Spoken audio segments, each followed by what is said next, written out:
দর্শক আপনাদের সকলকে ক্রিক ফ্রেন্ডসের ফেসবুক পেজ এবং ইউটিউব চ্যানেলে স্বাগত জানাচ্ছি। আমি ফয়সাল হাবিব, আমার সাথে যথারীতি আছেন মাজারউদ্দিন অমি।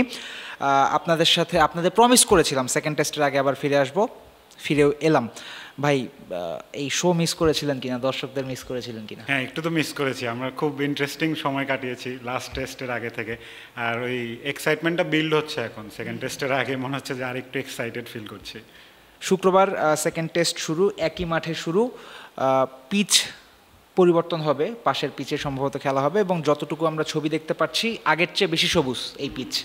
সো এই বিষয়টাকে কেমনভাবে দেখছেন? আমার মনে হয় যে একটু কাটা হবে গ্রাস, আমার মনে হয় যে একটু বেশি দেখা গিয়েছে, মানে পিচই দেখা যাচ্ছিল না লিটারেলি। সো নর্মালি ম্যাচের আগের দিন লাস্ট মোমেন্টে একটু গ্রাউন্ডসম্যানরা এই কাজটা করে থাকেন। লাইভ গ্রাস থাকবে নিশ্চয়ই, যা বোঝা যাচ্ছে, যে কারণ এটা কাট গ্রাস না, কাট গ্রাস না। সো ওদিক থেকে একটু হলেও ঘাস কেটে ফেলা হবে, but still there will be enough for the seamers. এই টেস্টেও বোঝা যাচ্ছে যা, নাহলে আমরা পিচের যে ছবি দেখলাম, আমরা শান্তকে দেখে মনে হচ্ছিল যে পিচ কোথায় খুঁজে পাচ্ছে না, এরকম একটা ব্যাপার। বাট এটা একটা প্লয়ও হতে পারে অপোজিশনের হোম টিম, যেহেতু তারা একটা মেসেজ দিতে চাচ্ছে হয়তো আমাদেরকে, যে আমরা পিচ হয়তো এবারও সিমিং ফ্রেন্ডলি করবো, সো তোমরাও 4টা সিমার নিয়ে খেলায় দেখতে পারো, এরকম একটা ব্যাপার থাকবে। বাট প্রেশারে ওরাই আছে, ওদের টিম সিলেকশন নিয়ে অনেক টেনশনে আছে বোঝা যাচ্ছে। হ্যাঁ, ইনফ্যাক্ট আরও বেশি সবুজ পিচ, এবং হয়তো এত সবুজ থাকবে না, বাট পেস ফ্রেন্ডলি থাকবে, এটা যেমনটা আপনি বললেন। But they have left their prime pacer. Shaheen Afridi কিন্তু সেকেন্ড টেস্টের একাদশে নেই। আফ্রিদিকে কেন বাদ দেওয়া হলো মনে করছেন? আমার মনে হয় যে ওর থেকে যে এক্সপেকটেশনটা ছিল ওই জায়গা থেকে মনে হয় ফুলফিল হচ্ছে না ফার্স্ট অফ অল। আর তার রিসেন্ট ফর্ম কিন্তু খুব একটা ভালো যাচ্ছে না, এটা একটা বিগ রিজন হতে পারে। আর শাহিন আফ্রিদির থেকে মানে তার যে শুধু যে লাইন অ্যান্ড লেংথ বা সুইং না, মানে অ্যাগ্রেশনটাও কিন্তু মিসিং মনে হলো। যে একটা থ্রেড বোলারের যে অ্যাগ্রেশনটা থাকে, আমাদের যে নাহিদ রানা বা হাসান মাহমুদ, শরীফুল যে থ্রেডটা দিতে পেরেছিল, ওই জায়গা থেকে শাহিন আফ্রিদি কিছুটা হলো আমার মনে হচ্ছে যে পিছিয়ে ছিলেন। সো ওদিক থেকে ট্যাকটিক্যালি তো চেঞ্জেস আসারই কথা ছিল ফার্স্ট টেস্ট ম্যাচ হারের পরে। তাদের বোলিং লাইন আপ নিয়ে, কম্বিনেশন নিয়ে অনেক কথা হচ্ছিল। সো তারা কিন্তু এখন মরিয়া হয়ে থাকবে আসলে। আমি যদি ভুল না হই তাহলে প্রবাবলি ফার্স্ট টেস্টে 3টা নতুন বল দিয়ে বল করেছে পাকিস্তান। 3টা নতুন বলই শাহিন আফ্রিদির হাতে তুলে দেওয়া হয়েছে। 3 নতুন বল মিলে একটা উইকেট পেয়েছেন, তার একটা টেইল এন্ডারের। সে উইকেট পাওয়ার পর বেবি সেলিব্রেশন করেছেন। এটা নিয়েও সমালোচনা যে একজন বোলারকে আউট করে সেলিব্রেশন করছেন। সো যাই হোক, আফ্রিদিকে বাদ দিয়ে তারা ফার্স্ট অফ অল ফার্স্ট ম্যাচে কিন্তু 2 দিন আগে পাকিস্তান একাদশ ঘোষণা করে দিয়েছিল। সেকেন্ড ম্যাচের আগে 12 জনের তারা একটা লিস্ট দিয়েছে, 12 জনের মধ্যে যে কোনো 11 জন খেলবে, এবং এটা ম্যাচের আগের দিন দিয়েছে। এই যে নিজেদের অতি আত্মবিশ্বাসী ভাবটা থেকে একটু পিছিয়ে আসা, মোরাল ভিক্টরি কি বাংলাদেশ পেয়ে? আমি তো ওই টেস্টের জয়ের পরে কিন্তু বলেছিলাম যে নেক্সট ম্যাচে কিন্তু Pakistan will be under tremendous pressure.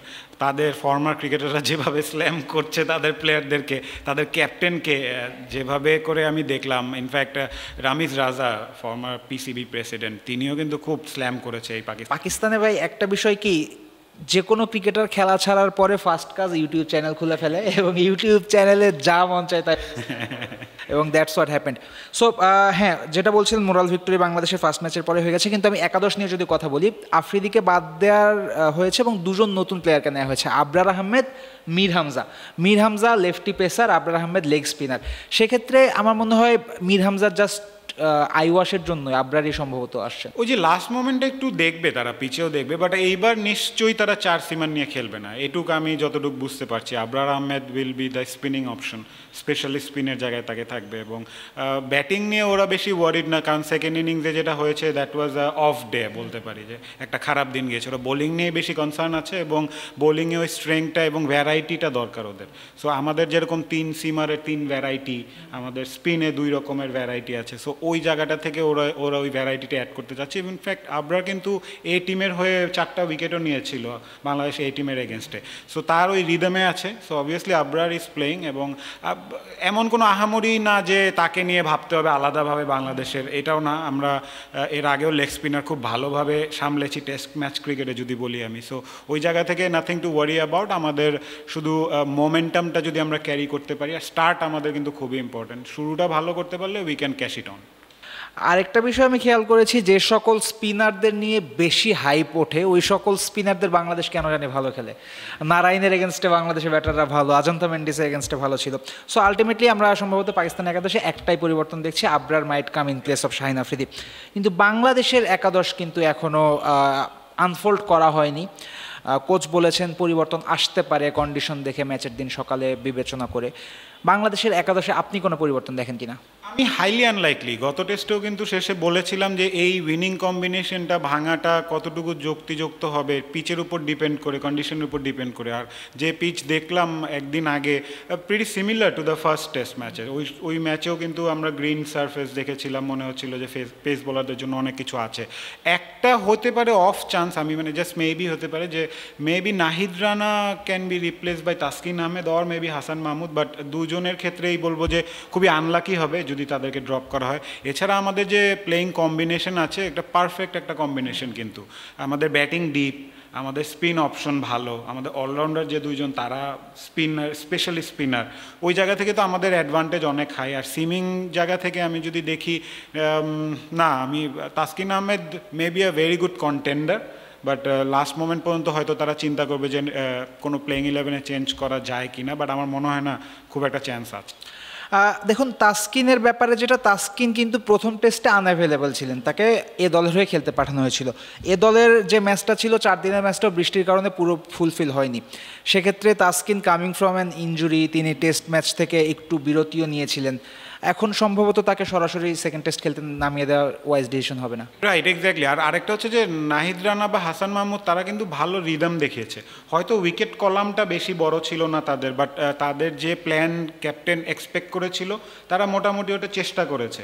আর আপনি একটা প্লেয়ারকে এক টেস্ট ম্যাচে খেলিয়ে যদি আবার ডিসেন্ট একটা পারফর্ম করার পর বসিয়ে দেন, ওই প্লেয়ারটার জন্য কিন্তু মোরালি একটু ডাউন হয়ে যাবে।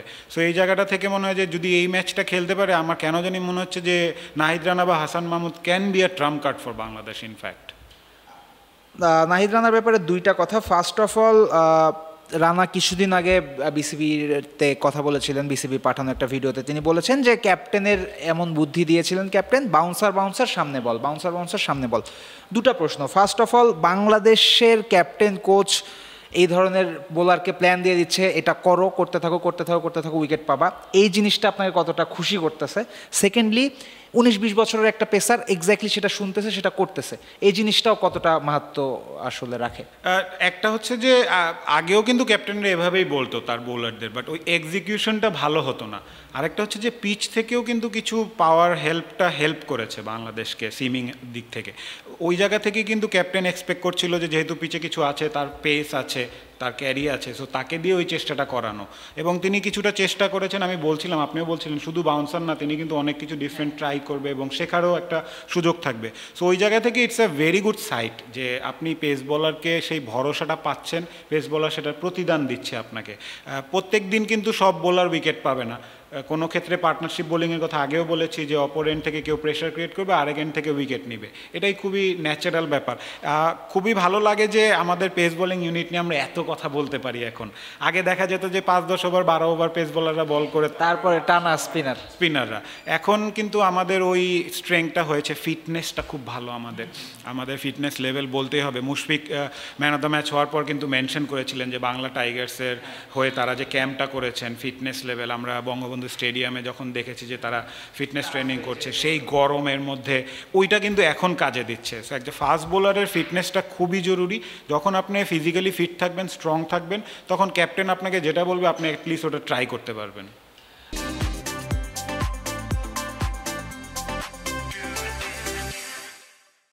আর নাহিদ রানাকে নিয়ে দল এবং ম্যানেজমেন্টও বেশ আশাবাদী। কোচের কথা শুনে বোঝা গেছে, কোচ অনেক বোল্ড স্টেটমেন্ট আমি বলবো আজকে রানাকে নিয়ে দিয়েছেন যে he will be an asset for the world, কারণ 140-150-তে বল করতে পারেন কন্টিনিউয়াসলি। এবং হাথুরু কিন্তু মেনশন করে দিয়েছেন his best is yet to come, he is on a learning process.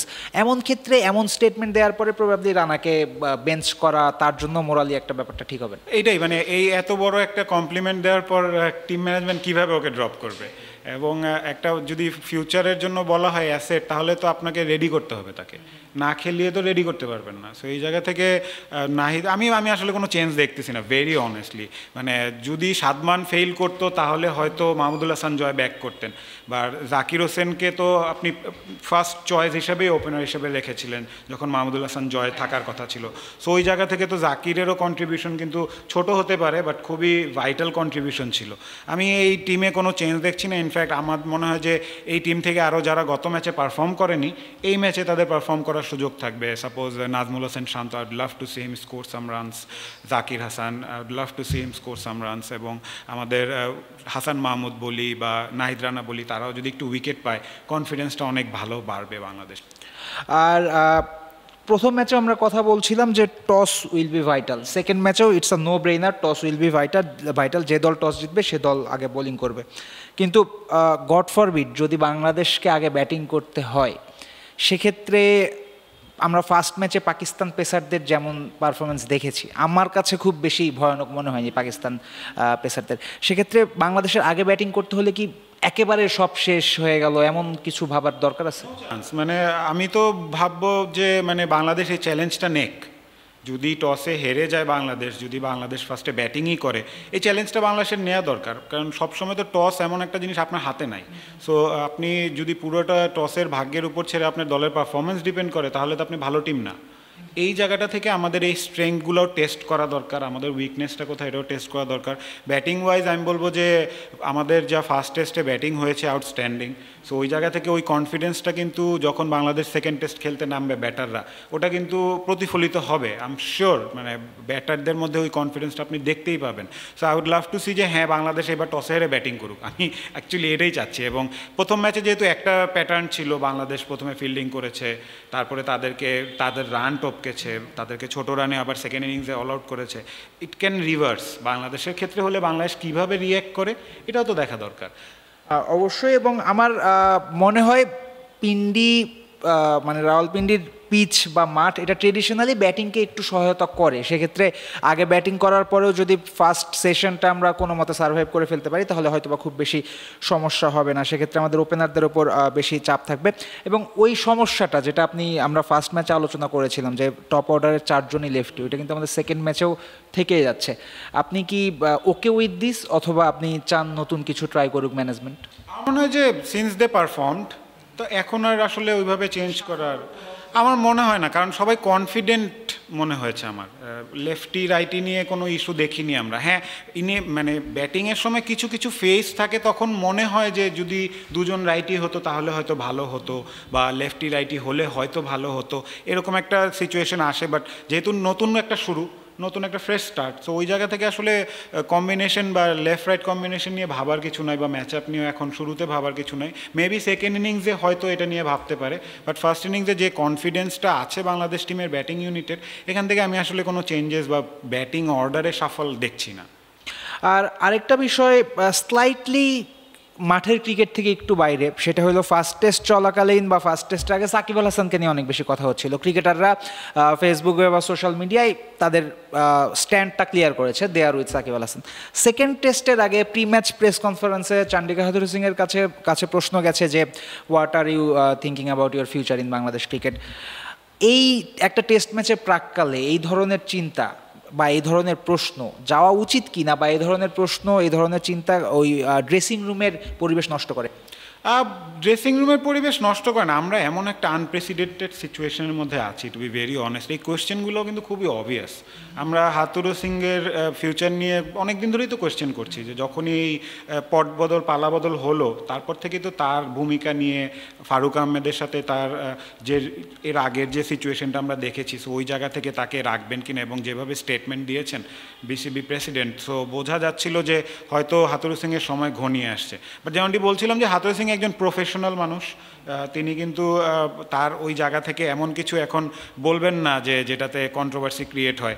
In fact তিনি কিন্তু পজিটিভলি নিয়েছেন ব্যাপারটা, তিনি নাকি নতুন কথা বলতে চেয়েছেন, একবার বলতে চান। সো ওই জায়গাটা থেকে তো এটা একজন প্রফেশনাল যেই থাকুক, যে কোনো লেভেলেই থাকুক, এই কথাটাই বলতো, এটা খুবই অবভিয়াস। আর বাংলাদেশের যে মোমেন্টাম রয়েছে, এখান থেকে ডিস্ট্র্যাকশনেরও একটা সুযোগ আছে, that's a very good point. But আমার মনে হয় যে মাঠের পারফরমেন্সটা মাঠে রেখে মাঠের বাইরে বাইরেরটা যদি বাইরে পর্যন্ত থেকে যায়, ড্রেসিং রুম পর্যন্ত না ঢুকে ম্যাচের দিন, তাহলে কিন্তু বাংলাদেশে এফেক্ট হবে না। বাট আপনি যেটা সাকিবের ব্যাপারটা বলছিলেন, প্লেয়াররা সবাই একাট্টা হয়েছে, এইটা আমি জানি না যে এটা প্লেয়ারদের মানে কিভাবে এটাকে মানে মোটিভেট করছে নাকি প্রেশার অ্যাড করছে কি না। কারণ অনেক ক্ষেত্রেই কিন্তু আপনি যখন, এটা কিন্তু একটা ন্যাশনাল ইস্যু, সো ওই জায়গা থেকে আপনি যখন একটা প্রক্রিয়াধীন অবস্থায় একটা জিনিস রয়েছে, মামলা হয়েছে, আমরা জানি until proven guilty he is innocent. So আপনি যখন সবাই মিলে একজনকে সাপোর্ট করবেন, বাই এনি চান্স যদি অন্য কোনো লুপ হোল দিয়ে একটা ঝামেলা হয়ে যায়, তাহলে পুরো টিমটা কিন্তু অড দেখা যাবে। পুরো যারা যারা এই যেভাবে অ্যাপ্রিসিয়েট করেছে বা তার পাশে দাঁড়ানোর চেষ্টা করেছে, এটা কিন্তু অড হয়ে যাবে। রাদার আমি ভাবছিলাম যে তারা যদি আর একটু ওয়েট অ্যান্ড সি করতো, তাকে সাপোর্ট দিতে তো ফেসবুকে বলতে হবে না। আপনি ড্রেসিং রুমে আছেন, আপনি টিম হোটেলে আছেন, তার সাথে আছেন, মানসিকভাবে তাকে ওইভাবে সাপোর্ট দিতে পারতেন। বাট যখন আপনি ফেসবুকে দিবেন, একটা পক্ষর বিপক্ষ তো থাকবেই। এই প্রেশারটা কেন প্লেয়াররা নিল নিজেদের উপরে, আমার কোয়েশ্চেন। একটা গুড কোয়েশ্চেন, এবং এইটা আসলেই ভাবার বিষয়, আলোচনা করারও বিষয় আই গেস। বাট ওভারঅল যদি আপনি দেখেন, আমরা নতুন বাংলাদেশ এই টার্মটা খুবই ইউজ করছি, নতুন দল, নতুন উদ্যম, সব কিছুই ঠিক আছে, কিন্তু ডোন্ট ইউ থিঙ্ক এই যে নতুন বাংলাদেশ ফিলটা, সবাই মিলে একটা পরিবারের হওয়ার ফিলটা, সবাই মিলে একজনের পাশে দাঁড়ানোর যে ব্যাপারটা, এইটা বাংলাদেশ দলকে আরও স্ট্রং করছে? হ্যাঁ, ডেফিনেটলি। এইটাই তো এখন ওই আগের মতো যে রেড ফ্ল্যাগগুলা, ওগুলো তো আর নাই, যে রেড টেপগুলা, অনেক কারণে অনেক কিছু বলতে না পারার ব্যাপারটা, ওই জায়গা থেকে এখন সবাই সবার মতামতটা প্রকাশ করতে পারছে এবং দেশের জন্য কিছু করতে চাচ্ছে। এইটা হচ্ছে কি সবচেয়ে ইম্পর্টেন্ট পয়েন্ট। আমরা আমাদের আন্ডার-20 টিম, ফুটবল টিমও কিন্তু জিতেছে সাফ চ্যাম্পিয়নে ফর দ্য ফার্স্ট টাইম। এমন একটা সময় জিতেছে যেটা কিন্তু বাংলাদেশের জন্য খুব দরকার ছিল। আমাদের ক্রিকেটে আমরা টেস্ট ম্যাচ জিতেছি, ফুটবলে আমরা একটা টাইটেল জিতেছি। সো এই জায়গা থেকে তো সব স্পোর্টসের, যে কোনো সেক্টরের স্পোর্টসের আর কি, হকি হতে পারে, ভলিবল হতে পারে, তারাও এখন উজ্জীবিত দেশের জন্য কিছু করার জন্য। সো এই জায়গা থেকে নো ডাউট বাংলাদেশের এইটা অনেক বড় একটা বুস্ট আপ হবে, বাট এইটাকে মিস ইউজ করা যাবে না কিন্তু। অবশ্যই। আমরা আবার ম্যাচে ফিরে আসি। পাকিস্তানের ব্যাটিং নিয়ে কথা হচ্ছে। আপনি বললেন সেকেন্ড ইনিংসটা that was a off day, true, কিন্তু আপনি যদি দেখেন 2 ইনিংসে কিন্তু পাকিস্তানের টপ অর্ডার ফেল করেছে। সাইম আইয়ুব খেলেছিলেন, বাট শান মাসুদ, আবদুল্লাহ শফিক, বাবর আজম, দে ফ্লপড। বিশেষ করে বাবর আজমকে নিয়ে অনেক বেশি কথা হচ্ছে যে হি লস্ট হিজ ক্যাপ্টেন্সি, টি-20 ওয়ার্ল্ড কাপটাও খারাপ করেছে। Right now how hard it is to being Babar Azam? Babar Azam এমন এক টাইপের প্লেয়ার, নেক্সট ম্যাচে কিন্তু কামব্যাক করার চান্সেস ভেরি হাই। আপনি যত বড় বড় প্লেয়ার দেখবেন যারা যখন 2-3টা ম্যাচে পারফর্ম না করে, তাদের ওই ভিতরের হাঙ্গারটা আরও বেড়ে যায়। প্রেশারকে অ্যাবজর্ব করে কিভাবে পারফর্ম করতে হয় এটা তারাই ভালো জানে। And I am pretty much sure যে বাবর আজম কিন্তু সেকেন্ড টেস্টে ভালো করছে। সো ওই জায়গা থেকে তাদের এই নার্ভটাই কিন্তু তাদেরকে অন্যদের থেকে আলাদা করে। এবং বিং আ বাবর আজম, মানে ওর স্ট্যান্ডার্ড অনেক হাই। সো সে তার ওই লেভেলটাকে ধরার জন্য চেষ্টা করবে। গত ম্যাচে নাহিদ রানার বলে যে আউটটা হয়েছে inside edge, it was pretty unlucky.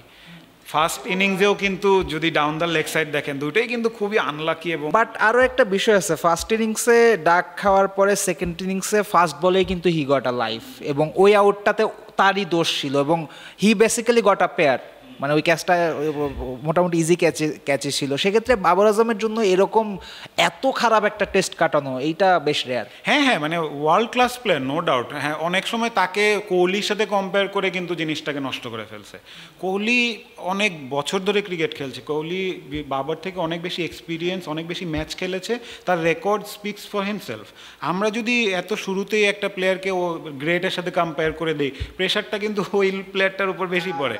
এখানে একটা ব্যাপার আছে, ইটস নট লাইক যে বাবর আজমকে বিরাট কোহলির সাথে তুলনা করা হচ্ছে। ব্যাপারটা এইরকম যে 9 সাল থেকে সম্ভবত বিরাট কোহলি খেলে, এখন 24, গত 15 বছরে Pakistan pick 3 players to compare with Babar Azam. First it was Umar Akmal, এরপর Ahmed Shehzad, now it's Babar Azam. So Virat Kohli stage there, Pakistan তাদের এক্স্যাক্টলি, মানে এইটা প্লেয়ারগুলোকে নষ্ট করা। তো আপনি এডেড প্রেশার কেন দিচ্ছেন আপনার প্লেয়ারটাকে?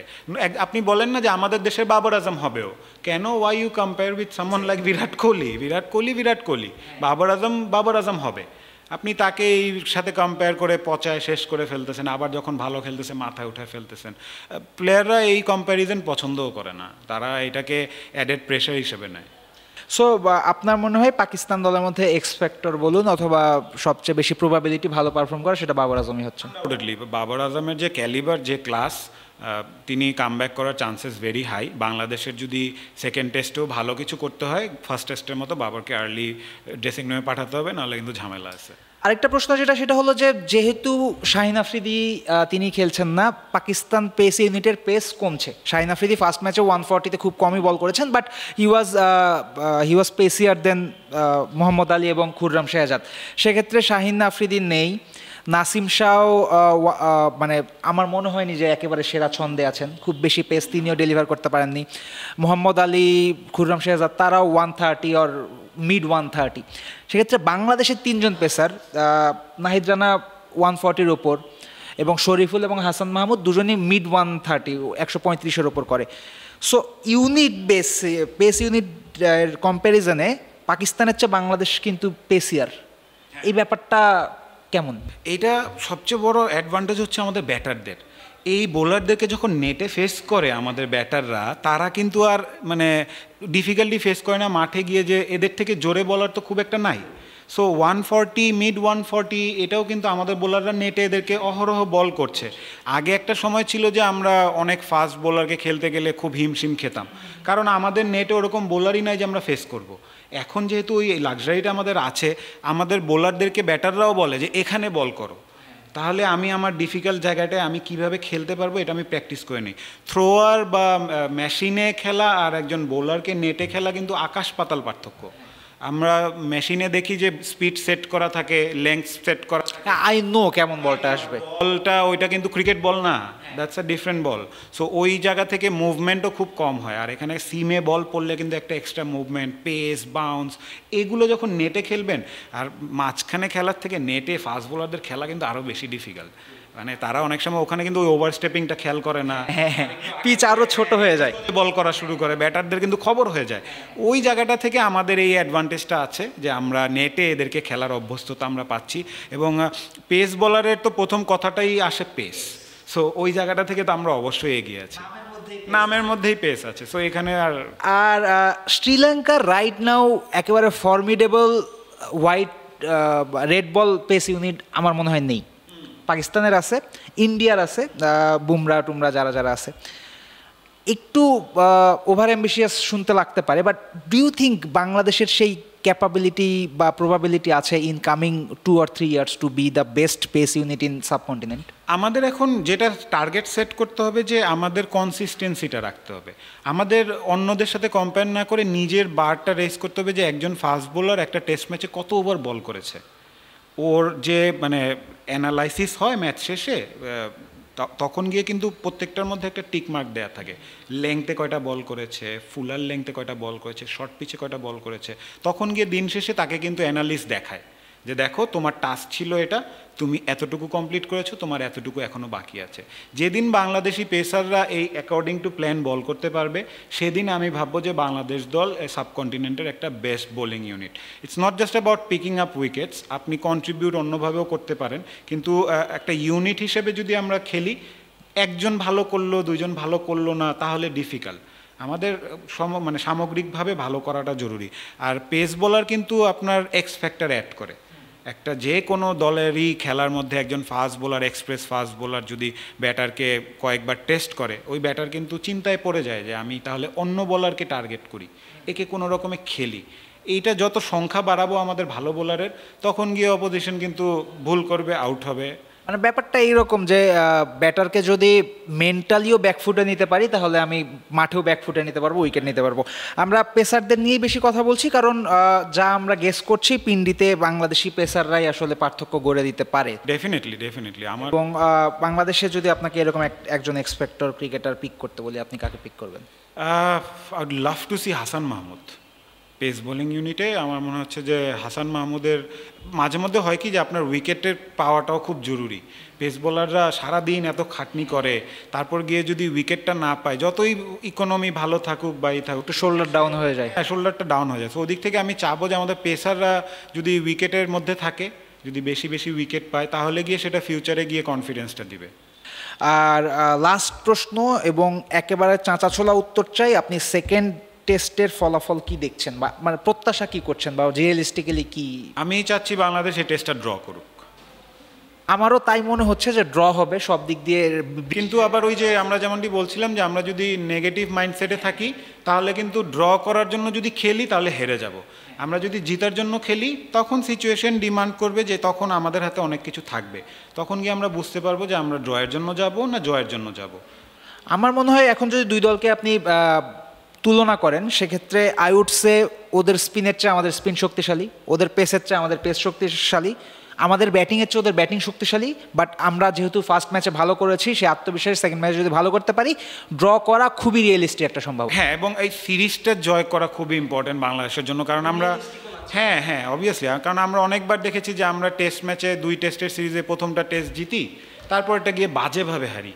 আমাদের এইখানেই কিন্তু মানে কনসিস্টেন্সির জায়গাটা, যে আমাদের একটা সিরিজ জয় পাকিস্তানের বিরুদ্ধে যে কতটা মানে মোরালি আপলিফটিং হবে একটা টেস্ট প্লেইং নেশন হিসেবে, এটা আমাদের শুধু ওয়ার্ল্ড টেস্ট চ্যাম্পিয়নশিপের জন্য না, moving forward to the next 4-5 years এই টেস্ট সিরিজ জয়টা বাংলাদেশকে অনেক দূর নিয়ে যাবে। এবং আরও একটা বিষয়, এবছর বাংলাদেশে আরও 3টা সিরিজ আছে টেস্ট সিরিজ, সেক্ষেত্রে পাকিস্তান এগেনস্ট এই সিরিজটা জিতলে আই বিলিভ পরের 3টার মধ্যে আরও একটা সিরিজ আমরা জিতি। অ্যাটলিস্ট একটা মানে দৃশ্যমান অগ্রগতি দেখানো দরকার। আমরা লাস্ট 2টা ওয়ার্ল্ড টেস্ট চ্যাম্পিয়নশিপের 9ম হয়ে শেষ করেছি, অ্যাটলিস্ট এবার টার্গেট করা উচিত 7ম বা 6ষ্ঠ, গ্র্যাজুয়ালি ইমপ্রুভ করা উচিত।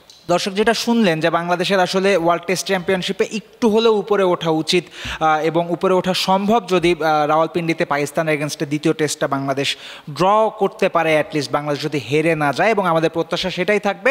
রিয়েলিস্টিক্যালি চিন্তা করলেও আমরা সেটাই বিশ্বাস করি যে বাংলাদেশ অ্যাটলিস্ট ড্র করার সক্ষমতাটুকু রাখে রাওয়ালপিন্ডিতে, এবং যেমনটা বললাম আমাদের প্রত্যাশা এটাই থাকবে। আর সেকেন্ড টেস্ট নিয়ে যদি ছোট্ট করে এক লাইন করে কিছু তথ্য দেওয়া হয় তাহলে পাকিস্তানের একাদশে সম্ভবত একটা পরিবর্তন আসছে, আবরার আহমেদ তিনি আসবেন শাহিন আফ্রিদির জায়গায়। বাংলাদেশের একাদশে পরিবর্তন আসার সম্ভাবনা আমরা দেখছি না, বাট একটা পরিবর্তন আলটিমেটলি মেবি পারে, কিন্তু আমরা আলটিমেটলি দেখছি না তেমন সম্ভাবনা বা চাচ্ছি না।